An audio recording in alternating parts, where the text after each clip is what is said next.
Catus, Maximus here. This time just doing a little video about a vintage or older school, 90s, made in the USA, heavy duty quarter-inch hole shooter.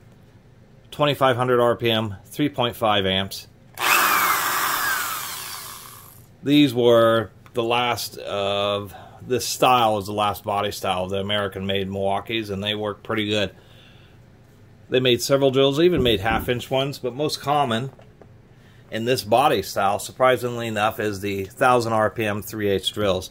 And yeah, I actually did pay $6 each for these, so $12 for both these Milwaukee's. Absolutely, Milwaukee drills are awesome, especially the slightly older ones. So the 3/8 version, 1000 RPM, 3.5 amps. This is the 0228. There's also an 0222 version of the 3/8, which had a very heavy-duty chuck I have. You can look in my old videos to see that. Anyway, the nice thing about these is they did several things to really make them heavy-duty. And we can just see, you can't see because it's too dark, you can see that the variable speed, the triac or the little transistor circuit, is actually right there. It's huge. It's not integrated in the trigger. It's actually been moved up. It might be easier to see in this unit. And I'll do a little teardown at the end of this video. Anyway, they moved them up right into the vents to keep that circuit cool so that the variable speed circuit stays reliable. So all the trigger is just a potentiometer. They tend to get a little sticky. You just use some deoxit or an electrical lubricating cleaning spray, and that brings it back together. Both of these need new cords. I'll get to that eventually. These are a little bit more standard. Being a little bit newer, it's easier to replace the cords because they don't have an integrated strain relief, which is a big, issue with vintage Milwaukee stuff. Variable speed still works pretty smooth, though.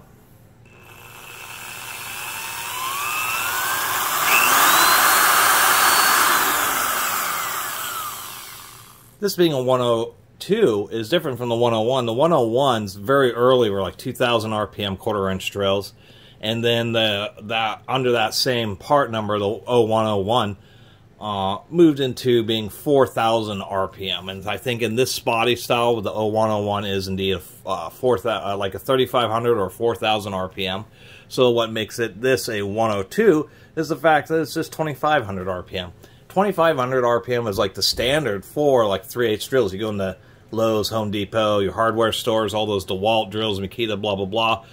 They're all right at like 2500 RPM. Some are 2800. There's a little variance, but they're basically 2500 RPM drills because that's a balance between, speed and the big motors.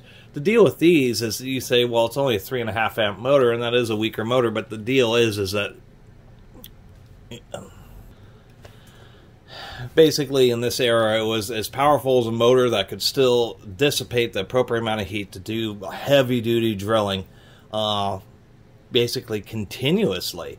And nowadays, like the 0101, the current 4000 RPM model has a 7 amp motor, but you're not going to run it under heavy load for hours on end. They'll end up burning up. It's just too much watts, too many watts of heat for the amount of air they can get through, versus the whole point to these being 3.5 amps is the fact that they were truly heavy duty and that you could run them under high load situations, just blasting holes again and again and again, like in production environments, and they would be able to move enough air through them to cool off 3.5 amps worth of heat.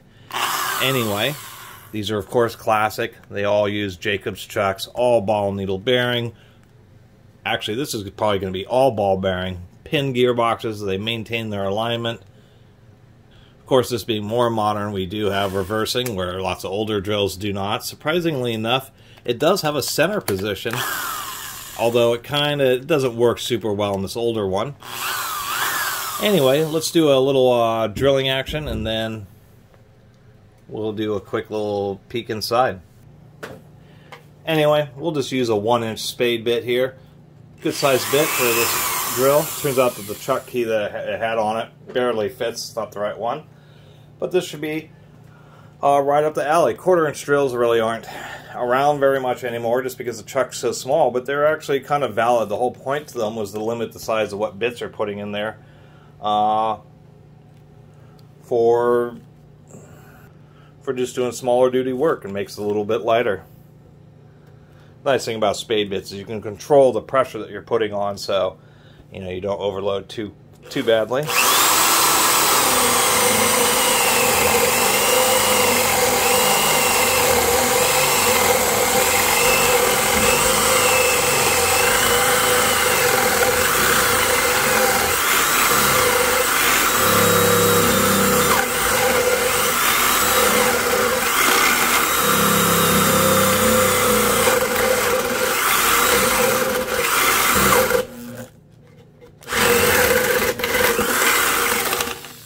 Just was breaking through there. That bit definitely is hot. Yeah, that bit got pretty hot drilling through whatever that was, 3 inches of Douglas fir or pine. But that's the beauty of the Milwaukees. They just sound really good when you're doing a lot of drilling with them. They just, you know, they don't sound like they're struggling or, you know, getting all funky on you. They just sound good while they're doing that work. I'm actually gonna run another hole just because I like how this sounds so much.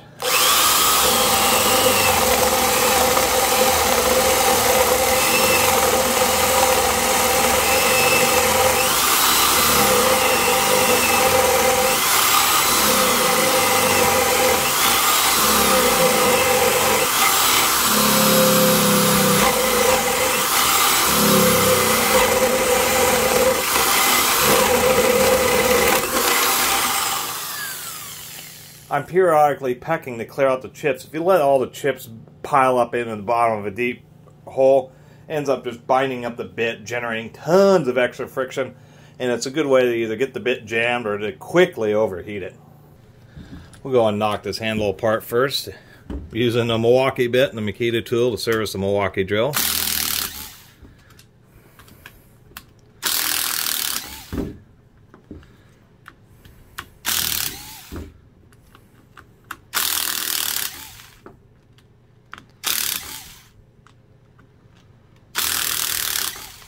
Love this little driver. Fortunately, all the screws are exactly the same length. These are heavy-duty screws. We can see they have extra deep. Also, they're kind of triangular shaped. That's actually intentional to cause them to have a little bit more bite.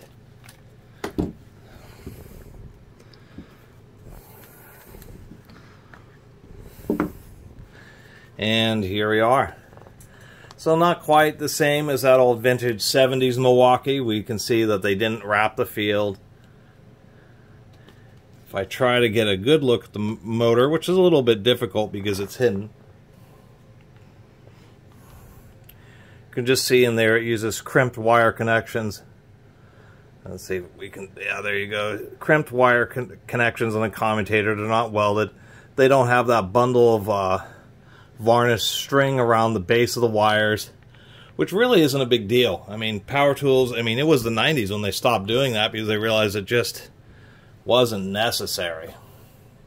The extra reliability that those extra protections gave only made a difference in just very rare, in few situations, but lots of stuff is premium on this still, like having the external circuit, a premium Eaton brand switch, which is rated for 8 amps, double rated. It's 3.5 amp motor, so it's rated for about 220% or something, so well overrated. One of the ways that the variable speed stays reliable on these is it's just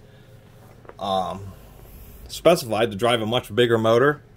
So we can see it's more standard. The cord retention and pinch is integrated into the handle. When you replace the wires, you just strip and tin them, and you just, you know, you use a pick to release the little spring lever that's in there. Pop out those 2 wires. You can see they even used a little block to connect the grounds here, so it makes it super easy to service. Let's take a quick look at the gears.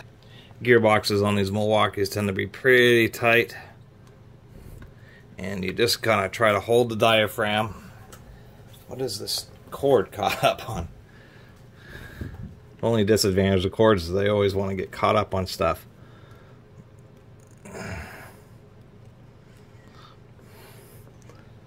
So all I have to do is really just finesse it. As we can see, alignment peg is pretty much standard for Milwaukee gearboxes.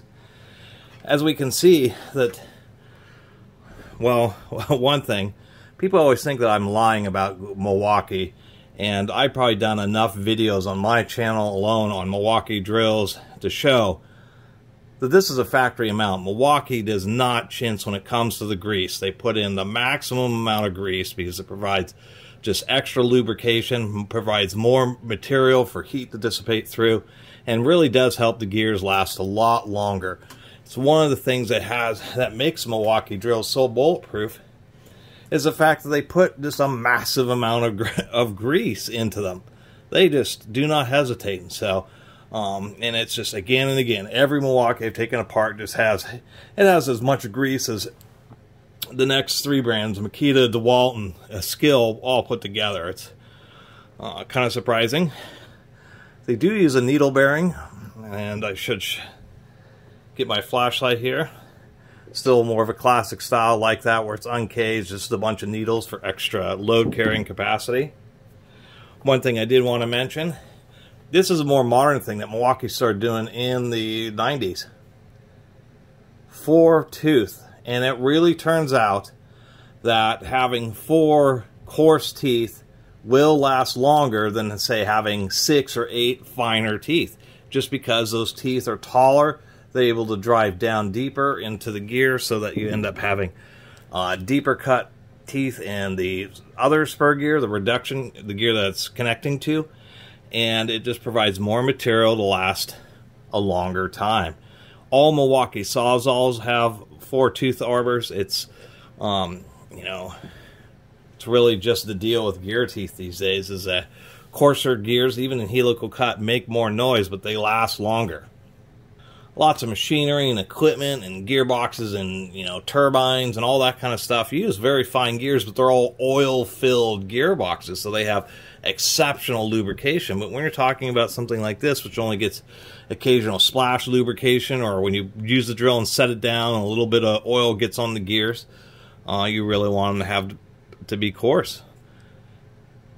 Talking about the alignment pin here, that's of course to make sure that this doesn't get cockeyed, because when gears get cockeyed, they cause loads. Instead of being absolutely perfect engagement, it causes load concentration, causes that area to wear out faster, and then it kind of just travels across the gear. Makita's notorious for not using them. A lot of manufacturers actually don't. And it's a real shame. Milwaukee, part of the deal with all that grease is they make sure that when you take apart the gearbox, you have a peg that makes it so that when you reassemble it, it is in the absolute perfect alignment, the exact same alignment that it came apart in, just like a car transmission or something like that. So anyway, shorter than that previous half-inch drill video, but I'm stoked to add this because 0102s are actually not very common. Not a lot of people bought these quarter-inch drills. They all bought the really high-speed ones, the 0101s. And so it's kind of nice to have just a small, less common Milwaukee drill. And I always like having Milwaukee drills just because it's really hard to kill a Milwaukee drill, and you can see the reason why. Just heavily overspecified triggers, external variable speed transistors, you know, peg aligned gearboxes, helical cut gears. Even though in these later 90s models the motors aren't quite as well protected as the earlier ones, they're still plenty heavy duty. And they always just sound beautiful. Milwaukee drills always sound like sewing machines.